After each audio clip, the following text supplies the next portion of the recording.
मेरा सौभाग्य कि मुझको इसमें शामिल होने का अवसर मिला। सबसे पहले मैं आपको ये बताऊं कि इस आयोजन में, इस कार्यक्रम में हम लोग कोई गुरु नहीं है। ये शिव गुरु महोत्सव है और इस आयोजन में गुरु महादेव हैं, गुरु शिव हैं। हम सभी शिव को अपना गुरु मानते हैं और इसी बात को सुनाने और समझाने के प्रयोजन से यह कार्यक्रम आयोजित हुआ है। शिव गुरु हैं, शिव आदि गुरु हैं, शिव परम गुरु हैं। ये बात कोई नई नहीं है। ऐसा नहीं है कि हम लोग कह रहे हैं कि शिव गुरु हैं, शिव आज भी गुरु हैं, शिव जगत के गुरु हैं। हमारे शास्त्रों में, हमारे साधुओं ने, इस देश के मनीषियों ने बहुत पहले से कह रखा है, लिख रखा है सामने वाला कैसा है कि वो जो महादेव हैं, वो जो शिव हैं, वो गुरु हैं, गुरुओं के गुरु हैं। यहाँ तक कह डाला कि वो गुराधिपति हैं, गुरुओं के मालिक हैं, गुरुओं के राजा हैं। मौसम में चलते ना पड़ो, बहुत गंदा आ रहा है। ठीक है, ये बात तो बड़ी पुरानी है कि शिव गुरु, लेकिन उनको अपना गुरु बनाने का सिलसिला नहीं शुरू हुआ। शिव को अपना गुरु बनाने की परंपरा, इसकी शुरुआत नहीं हुई। किताबों में कहीं न कहीं या कुछ जगहों पे हम लोगों को मिल जाता है कि लोगों ने शिव को अपना गुरु माना, बड़ी ख्याति भी प्राप्त की उन लोगों ने, किंतु दूसरों को प्रेरित नहीं किया, दूसरों को नहीं कहा कि उस शिव को वो अपना भी गुरु बना सकते हैं। यानी शिव गुरु तो हैं, लेकिन उनकी शिष्यता शुरू नहीं हुई।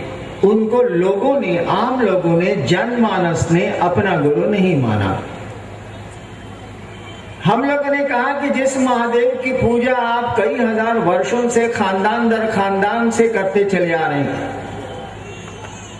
जिस महादेव की पूजा हमारे आपके परिवार में बड़े लंबे अरसे से चली आ रही है, उसको अपना गुरु बना के देखिए, वो गुरु हैं।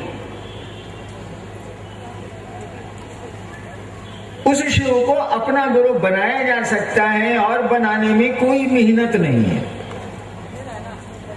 बनाने में कोई औपचारिकता भी नहीं है, कहीं कुछ नहीं है। इसीलिए कि हमारा आपका मन संबंध बनाता है, शरीर नहीं बनाता, कपड़े नहीं बनाते, पैसे नहीं बनाते, गहना नहीं बनाता, आभूषण नहीं बनाते। हमारा आपका कोई संबंध, वो बेटे से बने, पिता से बने, माँ से बने, मित्र से बने, हमारा आपका कोई संबंध जो बनता है वो मन से बनता है। गुरु से भी हमारा आपका संबंध, हमारा आपका मन ही बनाएगा। मैंने कई बार कहा कि आपका ये मन कौन सी चीज है? ये जो हम कहते हैं कि मन से संबंध बनता है, मन ही शिव होता है, मन ही शैतान होता है, शरीर तो होता नहीं। आखिर ये मन है क्या चीज जो शिव हो जाता है, जो शैतान हो जाता है, जो मित्र हो जाता है, जो दुश्मन हो जाता है, जो पिता हो जाता है, जो पुत्र हो जाता है? ये मन कुछ नहीं।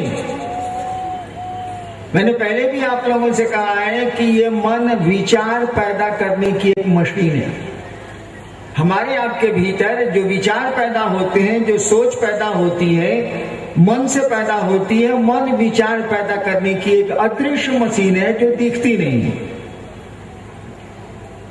कहने का अर्थ हुआ कि हमारा आपका विचार ही हमको आपको शिव बनाता है, हमारा आपका विचार ही हमको आपको शैतानियत में ले जाता है, शैतान बनाता है। हमारा आपका विचार ही हमको आपको किसी का मित्र बनाता है, किसी का पुत्र बनाता है, किसी का पिता बनाता है। और इसीलिए हम लोग कहते हैं कि आज मेरा मन नहीं है कि हम बाजार जाएं। इसका अर्थ हुआ कि आपका विचार नहीं है, आपकी सोच इस बात पर तैयार नहीं है कि आप बाजार जाइए। आप कहने को कह देते हैं कि आज आप मेरा मन नहीं है, हम बाजार नहीं जाएंगे। तो मन शिव को गुरु मानेगा, मन ही कोई संबंध बनाता। मन विचार पैदा करने की एक मशीन है। तो यह विचार कि हे शिव आप मेरे गुरु हैं, यह विचार अगर मन में पैदा किया जाए, मन में पैदा हो ये विचार, ठीक उसी तरह से अगर मन में ये विचार पैदा हो जाए इंसान के, आदमी के, कि हे शिव आप मेरे गुरु हैं, यह सोच पैदा हो जाए, आदमी सोचे इस बात को कि हे शिव आप मेरे गुरु हैं, आप मुझ पर दया कर दीजिए।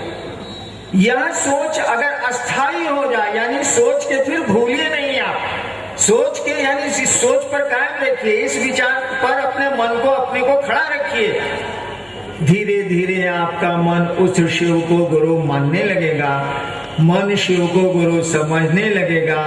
और जैसे जैसे आप गुरु समझेंगे आप शिष्य हो जाएंगे।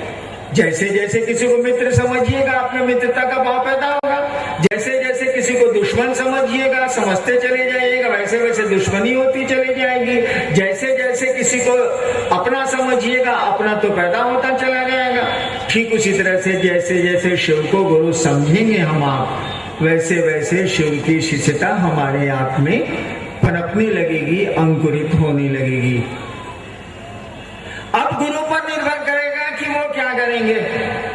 कहा जाता है गुरु ज्ञान देते हैं। ज्ञान क्या चीज है? गुरु ज्ञान देते हैं कुछ नहीं है, ये गुरु समझ देते हैं। ज्ञान का मानी समझ। भगवान बुद्ध को सम्यक ज्ञान हुआ था बोध ज्ञान में, बोधि वृक्ष के नीचे। इसका अर्थ क्या होगा? सम्यक ज्ञान हुआ था। सम्यक माने पूरा, सम्यक ज्ञान हुआ था यानी पूरी की पूरी समझ आई। हमको आपको भी समझ है, लेकिन बहुत समझ चीज की समझ नहीं है। हम रांची आए हैं, कल शायद लौट जाए। कितना सामान लेके आए? न पलंग साथ लाए, न फ्रिज साथ लाए, न सोफा सेट साथ लाए। 2 ठो कपड़ा रखा। 10 दिन से मैं बाहर हूँ, छत्तीसगढ़ से आ रहा हूँ, तो 10 दिन का साथ कपड़े रखे। 10 दिन के मैं चला आया, लौट जाऊंगा। देखिए समझ है मुझको, समझ है कि 12 दिन की यात्रा है, 12 दिन में कितने कपड़े लगेंगे, उतनी ही व्यवस्था करके मैं चला हूं। सभी ऐसा ही करते हैं। समझ तो है, ज्ञान तो है, लेकिन ये ज्ञान नहीं है कि हरिंद्रानंद जी अभी तो आप हैं, अगले क्षण रहिएगा कि नहीं रहिएगा, तब इतना बोझा काला इकट्ठा कर रहे हैं, तब इतना सामान इकट्ठा क्यों कर रहे हैं? रहना तो नहीं है। इतना कम सामान लेके रांची तो आप चले आए भाई जी। आई दुनिया में कितना दिन रहिएगा सो पता है कुछ? देखिए ये ज्ञान नहीं है, ये समझ नहीं है। सूचना है, सूचना और समझ में अंतर होता। सूचना है कि कोई कभी भी जा सकता, सांस आ रही है, जा रही है, आ रही है, जा रही है, नहीं आवे तब। हमारी सांस आ रही है और जा रही है, ना कोई मशीन लगी है, ना कुछ लगा है। आ रही है, जा रही है, आ रही है, जा रही है। आज जाके नहीं आवे तब क्या होगा? ये समझ नहीं है, मुझको भी नहीं है। कहा जाता है कि गुरु इसी समझ को देते हैं, और जैसे ये समझ हमको आपको आ जाएगी कि ना रहना है यहाँ, हम सभी छोटी छोटी यात्राओं में आए इस धरती पर, हमारे पूर्वज गए, हमको भी जाना होगा। सूचना तो है, खबर तो है। ये समझ में जिस दिन बात आ जाएगी, जिंदगी की दौड़ में हाफना बंद कर दीजिएगा। हाय हाय कम हो जाएगा, भाग दौड़ कम हो जाएगी, मन थोड़ा शांत होने लगेगा कि रे बाबू यहाँ तो टूर में आए हैं, छोटी यात्रा में आए हैं, रहना है, कितना माथा काम खराब करें, चलो काम चला लेते हैं, काम चल जाए यही बहुत है। गुरु इसी ज्ञान को देते हैं। इसी समझ को देते हैं, जिंदगी की हलचल कम हो जाएगी। ऐसा नहीं है कि मरने के बाद हम बैतरनी पार करेंगे, गुरु इस काम को करते हैं जी ना। गुरु जीने की कला सिखाते हैं। मरने के बाद क्या होगा ये कौन जानता है, कौन इसकी चिंता करता है। लेकिन जिंदा कैसे रहेंगे हम, माने जीवन हमारा सुखमय, शांतिमय, शिवमय कैसे होगा, गुरु इसकी कला सिखलाते हैं, इसकी समझ देते हैं। हम लोगों ने कहा कि उस शिव को गुरु बना के देखिए। हमारे शास्त्रों ने, हमारी किताबों ने, हमारे साधुओं ने गलत नहीं कहा है कि वो गुरु हैं। और आपको आश्चर्य होगा, मैंने जिस दिन शिव को गुरु माना था, भगवान समझ के माना था। आरा के गांगी श्मशान में रात के 2 बजे 1974 में मैंने शिव को गुरु माना था। मुझको पता नहीं था कि शिव गुरु होते, मैं जानता नहीं था। शिव को भगवान समझ के मैंने गुरु माना, और 8 वर्षों के बाद मैंने जाना कि दूसरे जानते हैं कि शिव गुरु हैं। मैं तो जानता ही नहीं था कि शिव गुरु हैं। मैंने भगवान समझा उनको, और भगवान समझ के उनको गुरु मान लिया। सोचा था कि गुरु भगवान होता है, तो ये भगवान गुरु काहे नहीं है। हमको ये पता नहीं था कि शिव गुरु होते हैं। मैंने न कहीं पढ़ा था, न मैंने सुना था, मैं कुछ नहीं जानता था। श्मशान की साधना कई वर्षों से कर रहा था। एक दिन मेरे मन में ख्याल आया कि गुरु भगवान होते हैं, तो ये भगवान गुरु काहे नहीं है। हमने सुना था भगवान शिव को कहते हैं, ईश्वर का नाम शिव है, शिव का नाम ईश्वर है। सुना था मैंने, समझा तो नहीं था, समझना कठिन है इस बात को, लेकिन सुना था मैंने, और मैंने शिव को गुरु मान लिया। जो परिणाम 8 वर्षों में मैंने देखे, मुझको लगा कि ये तो गुरु है, ये तो गुरु का काम करते हैं। मुझको लगा कि शिव नाम के नहीं, काम के गुरु है।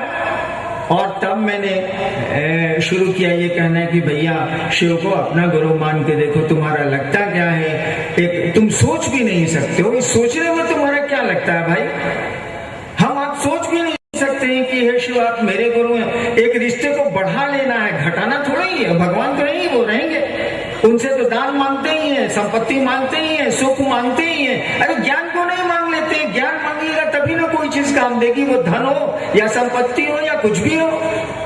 हम लोगों ने कहा कि उस शिव से दान तो लेने की आदत हम लोगों की पड़ी हुई है, उस शिव से ज्ञान भी तो मांगिए। ज्ञान लेने के लिए शिष्य की मानसिकता में आना पड़ता है, सीखने की मानसिकता में आना पड़ता है। हम लोगों ने कहा उस शिव को जो आपका बाबा है, कहा जाता है ना चंदा मामा सबके मामा, शिव घर के बाबा। हम लोगों ने कहा कि जो हमारा आपका सदियों से बाबा है, उसको अपना गुरु भी बनाइए, रिश्ता प्लस करिए, रिश्ता बढ़ाइए, और देखिए कि नतीजे क्या आते हैं, देखिए कि परिणाम क्या आता। मैं तो पूरी नौकरी में रहा, 32 साल मैंने नौकरी की, और आज करोड़ों शिव शिष्य हैं। मैं कहां कहां जाता हूं, आखिर इस विधा का कोई रिजल्ट तो है, तभी इतनी भीड़ है, तभी इतने लोग हैं, इतना जुड़ाव है। शिव गुरु होते हैं तो नतीजे आते हैं, ये तो लोगों की भीड़ बतला रही है कि नतीजे आते हैं। हम लोग कहां कहां जाते हैं, कितना जाएंगे, आदमी है हम लोग के सामर्थ्य की, ताकत की एक सीमा है। लेकिन शिव गुरु हैं, वो जगत के गुरु हैं। इसीलिए जगत का कोई आदमी, वो किसी जाति का हो, किसी धर्म का हो, किसी जगह का हो, किसी तरह का हो, अमीर हो, गरीब हो, जो भी हो, उसको ये अधिकार है, उसको ये हक है कि उस जगत गुरु को वो अपना गुरु बना सके, क्योंकि वो जगत का गुरु है। और आप जगत में रहते हैं, हम जगत के सारे लोगों को ये अधिकार है, किसी से पूछने की जरूरत नहीं है, किसी से किसी परमिशन की जरूरत नहीं है, कोई अनुमति की जरूरत नहीं है। हर एक आदमी शिव को अपना गुरु बना सकता है, और बनाने का साधन उसके पास है, मन है उसके पास। इसी मन में इसी विचार को लाना है कि हे शिव आप मेरे गुरु हैं, मुझ पर दया कर दीजिए। ये पूरा आयोजन बस इसी के लिए हुआ है कि हम आप शिव को अपना गुरु बनाए। विद्यालय तो है, हम आप पढ़ते ही नहीं, तो परिणाम कहां से आएंगे। स्कूल तो है, बच्चे स्कूल में नहीं जाएंगे तो बच्चे पढ़ेंगे कैसे, ज्ञान तो उनको नहीं मिलेगा, शैक्षणिक ज्ञान तो नहीं मिलेगा। ठीक उसी तरह से शिव गुरु है, जगत के गुरु है। बहुत लोग कहते हैं जगत के गुरु है, हम माने क्यों। मेरे पिता ने शिव को गुरु नहीं माना, बोले कि तुम्हारे पैदा होने के पहले से जानते हैं शिव गुरु है, तो तुम्हारे कहने से हम मान ले, हम तो मत माना। नहीं मानिएगा, स्कूल है, जानिएगा, पढ़िएगा नहीं तो वो ज्ञान स्कूलों में जो मिलता है आपको कैसे मिलेगा। शिव तो गुरु है, जब तक उनको अपना गुरु नहीं बनाइएगा तब तक तो कोई एक्शन रिएक्शन या कोई उसके परिणाम हमको आपको नहीं पता चलेंगे। हम लोगों ने कहा उस शिव को अपना गुरु बनाओ। आइए देखते हैं, कुछ जिज्ञासाएं आई हैं। उद्घोषक ने कहा है कि ढेर सारी जिज्ञासाएं आई हैं, हम लोग उसका समाधान ढूंढते हैं। एक जिज्ञासा है श्री दिलीप जी की। शिव को देव रूप में ध्यान करना तथा उन्हें गुरु रूप में याद करना, दोनों की कृपया व्याख्या करें। देखिए, किसी भी ज्ञान का, किसी भी तथ्य का अंतिम जो रिजल्ट आएगा ना, उसी पर कोई चीज आधारित होती है। कोई बात कही जा रही है, उसका अंतिम परिणाम क्या होगा उसी से आंका जाएगा कि ये बात कैसी है, सही है, गलत है, कितनी अच्छी है, कितनी गलत है, उसी से आंका जाएगा। शिव की पूजा कितने हजार वर्षों से हमारे यहाँ देवता के रूप में हो रही है? भारत का इतिहास 10-12 हजार साल की गवाही देता है। शिव की पूजा कितने सालों से हो रही है देवता के रूप में, महादेव के रूप में, भगवान के रूप में? ये तो इतिहास बोलता है कि 10,000 साल से अधिक का प्रमाण है, उसके पीछे का नहीं है, हम लोग के पास नहीं है। शिव की पूजा करके देखिए, आदमी जिसके साथ रहेगा उसके गुण दोष लेता है। आदमी का स्वभाव है संसर्गात गुणा दोषा। आदमी जिसके संसर्ग में रहेगा उसके गुण दोष लेगा। संसर्ग शरीर का नहीं, मन का होता है। संसर्ग साथ रहता है, मन शरीर का साथ कोई अर्थ नहीं रखता है। एक बिस्तर पर पति पत्नी सोते हैं और तलाक के मुकदमे होते हैं। एक घर में सहोदर भाई रहते हैं और जमीन का झगड़ा होता है। यानी मन नहीं मिलेगा तो शरीर के मिलने का कोई अर्थ नहीं है, शरीर के साथ रहने का कोई अर्थ नहीं है।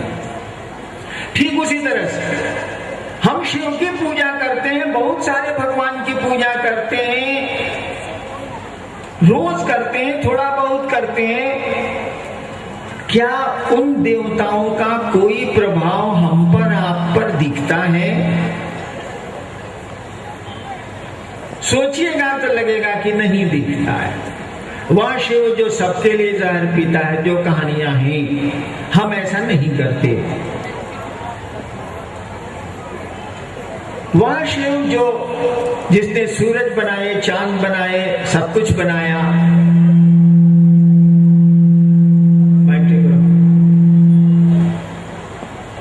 जिसने सब कुछ बनाया, उन चीजों को देखिए। सूरज शहर देख के रोशनी नहीं देता, बादल जगह देख के पानी नहीं बरसाते, ओस जगह देख के, स्थान देख के नहीं गिरती है, नदियां आदमी देख के पानी को गंदा और शुद्ध अशुद्ध नहीं करती हैं, पेड़ के फल नहीं करते हैं, कुछ नहीं करते हैं। लेकिन हम उस शिव की पूजा करके देखिए कैसे टुकड़े टुकड़े में बट गए अपने में। हम लोग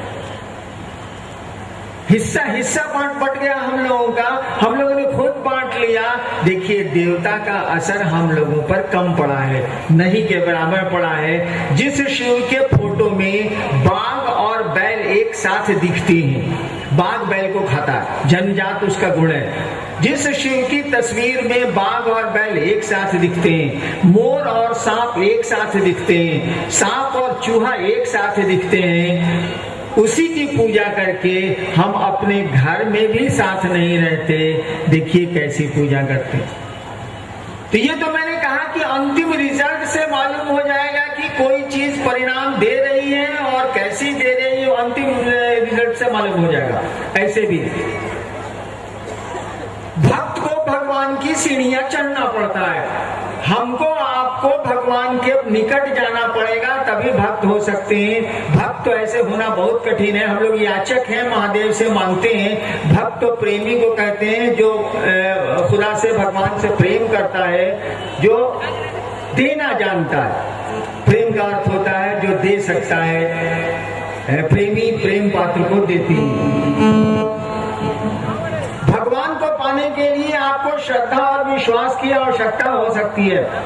उस देवता की पूजा में श्रद्धा और विश्वास की आवश्यकता हो सकती है, लेकिन गुरु से जुड़ने में इसकी कोई आवश्यकता नहीं है तो भी ठीक है, नहीं है तो भी ठीक है। देखिए, हम लोग स्कूल में पढ़ते थे, मास्टर साहब का टास्क बनाना होता था, जिस दिन नहीं बना के ले जाते थे, याद करिए हम लोग कैसी कैसी बात सोचते थे। मास्टर साहब के बारे में सराहते रहते थे कि मास्टर साहब आज क्लास में नहीं, हमें कुछ गड़बड़ हो जाए। लेकिन मास्टर आता था, पढ़ाता था, पिटता था, बेंच पर खड़ा करता था, सबक नहीं बनाने को। कोई श्रद्धा नहीं थी बच्चे को, बचपन में हम लोगों को कोई विश्वास शिक्षक पर नहीं था। लेकिन नतीजा क्या हुआ, देखिए मास्टर साहब तो मास्टर साहब रह गए और विद्यार्थी कलेक्टर हो गया। देखिए, कोई श्रद्धा नहीं थी, कोई विश्वास नहीं था। ठीक उसी तरह से आप गुरु के पास जाएंगे, बिना श्रद्धा के भी जा सकते हैं, बिना विश्वास के भी जा सकते हैं। लेकिन गुरु के पास जाइए तो गुरु आपको धीरे धीरे ज्ञान के अपने तल पर ले जाएगा और गुरु को शिष्य के तल पर आना पड़ता है। आप फिजिक्स में पढ़ाते हैं विश्वविद्यालय में, यूनिवर्सिटी में, आप अपने पोता को पढ़ाने बैठिए तो जरा ABCD सब आपका फिजिक्स गोल हो जाएगा, अल्फा बीटा गामा रे सब साफ हो जाएगा। और लगिएगा कहने की लाइन खींचो, ऐसे इसमें को बकली बनाओ, फिर एगो बकली बनाओ, बोलो क, वो बोलेगा अ। देखिए, आप एमए पास हैं, फिजिक्स का क्लास में पढ़ाते हैं और पोते को क पढ़ा रहे हैं, आपको उस बच्चे की मानसिकता पे उतरना पड़ेगा। और तब 20 साल के बाद, 25 साल के बाद वो आपके मानसिक तल पर जाएगा। गुरु को शिष्य के तल पर उतरना पड़ता है। शिव गुरु होंगे तो आपके तल पर उतरेंगे और तब धीरे धीरे वह परम ज्ञान की ओर ले जाएंगे, शिव ज्ञान की ओर ले जाएंगे। देवता के रूप में तो हमको आपको सीढ़ियां चढ़नी होंगी और देवता को भी खुश करने के लिए आपको गुरु के पास जाना ही जाना होगा। तुलसीदास जी कहते हैं ना कि बिन युक्त भक्ति ना होगी, बिना टेक्निक के भक्ति नहीं होगी बाबू। इसीलिए नहीं होगी, क्यों नहीं होगी? हम लोग तो भक्त हैं संसार के, हम लोग तो प्रेमी हैं इस दुनिया के। उस शिव से, उस परमात्मा से प्रेम सामान्य नहीं है, असामान्य स्थिति है। इसीलिए टेक्निक लगाना होगा, युक्ति लगानी होगी और युक्ति तो गुरु के पास होती है। हम लोगों ने कहा शिव को अपना गुरु बनाइए, वो अपने शिष्य को शिव बनाएंगे। कैसे बनाएंगे ये वो समझेंगे, आप शिष्य तो बनिए। एक भाई की जिज्ञासा है कि पारंपरिक मान्यता रही है कि जैसा अन्न वैसा मन। शिव की शिष्यता में भोजन की पवित्रता आदि पर कोई रोक नहीं है, समझाने की कृपा की जाए। एक भाई ने पूछा है कि कहा जाता है कि जैसा मने खाए अन्न वैसा बने मौन, जैसा पिए पानी वैसी बने वाणी। हम लोग भी सुना। उन्होंने पूछा है कि शिव की शिष्यता में ऐसी कोई प्रतिबद्धता नहीं है या ऐसा कोई प्रतिबंध नहीं है, ऐसी कोई वर्जना नहीं है। बिल्कुल नहीं है। एक बात तो पहले समझ लीजिए, गुरु शिष्य की दिशा में, गुरु शिष्य की परंपरा में कानून गुरु का चलेगा, शिष्य का नहीं चलेगा। विद्यालय में शिक्षक का नियम चलेगा, विद्यार्थी का नियम अगर चलेगा तो सब लड़का मास्टर साहब सब कबड्डी खेलने लगेंगे, क्योंकि बच्चे खेलना चाहते हैं। इसीलिए शिक्षक का नियम चलता है, विद्यार्थी का नियम नहीं चलता। गुरु शिष्य की परंपरा में भी गुरु के नियम चलेंगे, शिष्य के नियम नहीं चलेंगे। हम लोगों के गुरु शिव हैं, जो जगत का गुरु है। हम लोग नियम बना दें तो फिर बाकी लोगों का क्या होगा? जो समुद्र के किनारे मछुआरे रहते हैं उनका क्या होगा? आपने देखा नहीं होगा, लेकिन मैंने देखा है। मैं दंडाधिकारी रहा हूँ सहरसा मधेपुरा में। जब बाढ़ आती है उन इलाकों में तो रेलवे की पटरियों पर लोग चले जाते हैं और राहत सरकार की पहुंचने में थोड़ा वक्त लगता है, और वे लोग मछलियां मार के अपने बच्चे, अपने परिवार को खिलाते हैं आग में भूज के। तब तो अगर मैं कोई वर्जना लगा दूं इस पे भोजन पे, तो वो जो मछलियों पर अपने बच्चों को पालते हैं, जो जिनको साग सब्जियां नहीं मिलती हैं, जो समुद्र के किनारे रहते हैं, उनके जीवन का क्या होगा? और तब क्या उनका महादेव नहीं है? क्या उनका शिव नहीं है? शिव तो सबका है, भले हमारा आपका नहीं हो। शिव के तो सभी हैं, लेकिन हमारे आपके शिव भले नहीं हो। हमारी आपकी पत्नी है, हमारे आपके बच्चे हैं, हमारे आपके पैसे हैं, हमारी आपकी दुनिया है, लेकिन शिव के तो हम सभी हैं। तो नियम तो शिव का नहीं चलेगा, वो जगत का गुरु है, वहाँ सबको जाने की छूट है। आप क्या खाते हैं, क्या पहनते हैं, क्या करते हैं, इससे कोई बात नहीं है। वो सभी तो उसी की संतान है, सब कुछ तो उसी की सृष्टि है, सब कुछ तो उसी का सृजन है। तो नियम शिष्य कैसे बनाएगा, नियम तो गुरु बनाएगा, शिव का नियम चलेगा। और हम लोगों ने इसीलिए कोई नियम नहीं बनाए। हम लोगों ने कहा कि 3 काम करिए शिव को गुरु बना के, उनसे दया मांगिए, उनकी चर्चा करिए, उनको प्रणाम करिए। बाकी आप क्या करते हैं, आप कहता है कि घास मत खाइए, चलता। गुरु शिष्य की परंपरा में भी गुरु के नियम चलेंगे, शिष्य के नियम नहीं चलेंगे। हम लोगों के गुरु शिव है, जो जगत का गुरु है। हम लोग नियम बना दें तो फिर बाकी लोगों का क्या होगा? जो समुद्र के किनारे मछुआरे रहते हैं उनका क्या होगा? आपने देखा नहीं होगा, लेकिन मैंने देखा है। मैं दंडाधिकारी रहा हूँ सहरसा मधेपुरा में। जब बाढ़ आती है उन इलाकों में तो रेलवे की पटरियों पर लोग चले जाते हैं और राहत सरकार की पहुंचने में थोड़ा वक्त लगता है, और वे लोग मछलियां मार के अपने बच्चे, अपने परिवार को